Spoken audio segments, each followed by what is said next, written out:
एरसमा block कन्नागुड़ी स्थित नीलकंठेश्वर उच्च माध्यमिक विद्यालय परिसर में ब्लॉक स्तरीय सचेतनता सभा और वृक्षारोपण कार्यक्रम अनुष्ठित हो जाइछि। इनसाफ प्रकृति बंधु परिषद आनुकूल्य विद्यालय अध्यक्ष संतोष कुमार दास सभापतित्व में कार्यक्रम अनुष्ठित हो जाइछि।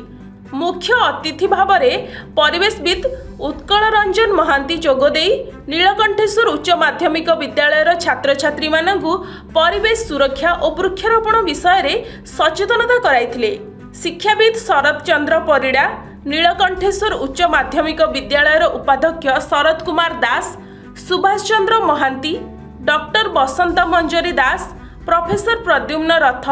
परिवेशविद देवश्री महांती जोगदे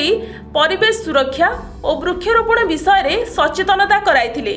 विद्यालय परिसर में समस्त छात्र छात्री माने वृक्षारोपण कार्यक्रम करथिले। आमे जगतसिंहपुर जिलार तीनोटी अनुष्ठान गोटे हूँ इनसाफ बागसाई जगतसिंहपुर एवं जिला प्रकृति बंधु परिषद जगतसिंहपुर, स्वामी विवेकानंद लोक संसद जगतसिंहपुर जिला शाखा, ये तीनोटी अनुष्ठान मिलित आनुकूल्य चलित वर्ष आमे सबुज समृद्धि सहभागिता अभियान माध्यम आमे जिला स्तर में एवं ब्लॉक स्तर में विभिन्न स्थान में वृक्षारोपण करुचु एवं जो वृक्षगुड़िक आम लगाऊँ बा जो चारा आम लगाऊँ सेगुड़िक संपूर्ण भाव में फल चारा एवं सेगुड़िक बढ़ावाई आम पिलामानकर सहयोग नहींचु एवं पिलामानकु सेतिपई सचेतन करिचु जे सेमाने गछ को लगेबे एवं तार रक्षण दायित्व नेबे। जाऊ आमर परिवेशविद उत्कल रंजन महांती महोदय प्रचेषा ये कार्यक्रम सारा जिले में यार परिप्रसार घटुची। परिवेश सचेतनता सुरक्षा प्रति से जत्नशील अच्छा एवं ये कार्यक्रम त्वरान्वित करने से आमर 8टी ब्लॉक जगतसिंहपुर जिलार से प्रति ब्लॉकर गोटे गोटे अनुष्ठान को से चॉइस कर आमर एरसमा ब्लॉकर आमर कुंजकोठी ग्राम पंचायत कन्नागुड़ी गाँव में जो सरकारी उच्च माध्यमिक विद्यालय नीलकंठेश्वर सरकारी उच्च माध्यमिक विद्यालय को आम बाछिलु एवं आज ये कार्यक्रम परिवेश उत्कल रंजन महांती महोदय एटी पहुँचती एवं प्राय 50टी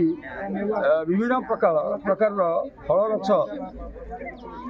गछर चारा से आनी एवं पिला मानकु नहीं गोटा सचेतनता सभा कराइला। जो परिवेश भित्तिक कार्यक्रम जो उत्कल महांती महोदय इनसाफ बहुत दिन ठार मुझे जड़ित मोर जो संस्था अच्छी शिशु साहित्य संस्था से तरफ मुझे कर्मकर्ता मैंने कार्यक्रम करते विभिन्न विद्यालय मठ परिसर विभिन्न आम रोपण कर। आज जो कार्यक्रम कन्नागुड़ी उच्च माध्यमिक विद्यालय परिसर में बहुत आनंददायक होती कारण ये गोटे फ्रूट प्लांटेसन रोच मैंने फल बगीचा सृष्टि करने रही जैव संरक्षण जो उद्यम होती शिक्षक मान जो आग्रह ताहा आमको बहुत उत्कंठित कर निश्चित भाव में यही कार्यक्रम आगामी दिन में सफल हम ये ईश्वर को डाकुची यही जो वृक्ष रोपण जो मैंने सामिल होती से आयुष निश्चित भाव में मत बहुत खुशी लगुच आम संस्था आम विद्यालय को एक वृक्षारोपण कार्यक्रम आसी पिला माने जानवे वृक्षारोपण कले कौन हम आम मृत्तिका क्षय होमजान क्षय होती बहुत असुविधा वृक्ष ना मृत्तिका क्षय होती नुणी अंचल ना कि क्षय होती सरकार को धन्यवाद वृक्षारोपण कार्यक्रम आम अनुष्ठान को आसी जत्न ने तो सब जत्न नबू निश्चिंत रूप से गछ रोपण कर पानी दो प्रतिदिन। एरसमारू Rakesh Sutar report Sunstar TV.